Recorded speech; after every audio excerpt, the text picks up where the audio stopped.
统一企业自2019年，甲国立故宫博物院来合作，甲经典的国宝元素融入印饰来设计。每年甲故宫推出联名限定款的礼盒，今年拄好统一食品满汉御品推出满10周年，加上故宫100周年，因此将故宫的珍藏落花集锦册的花间形容，融入去满汉御品的包装，希望新的一档再来富贵长春，金玉满堂。满汉御品是统一企业集40多年来制面的一个工艺的大成所生产出来一个伴手礼的商品。那在产品开发之初，我们就是以享受美味、享受人生的生活美食家为定位。那作为一个精致伴手礼的一个产品，我想它整个内在美或外在美都相当重要。所以内在美来讲的话，就我们会传递了我们中华文化一个帝王美食的一个精髓，同时结合像我们故宫博物院我们这些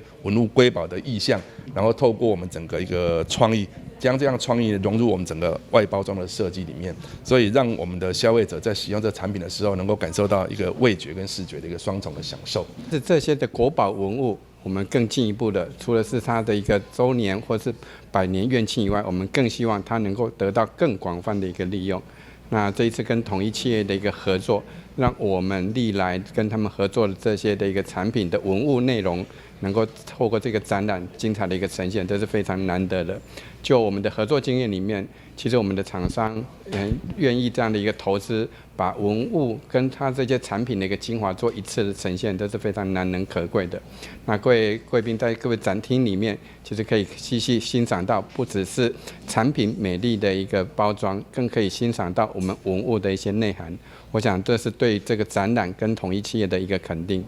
位伫台南南赛图 F5的展区，一进入会场就亲像穿越时空。除了结合故宫复刻的作品，另外嘛有当代艺术家创新的作品。同时现场还阁设计侪种沉浸式观点的互动区，互民众伫参观的时，嘛会用感受文化的活力甲温度。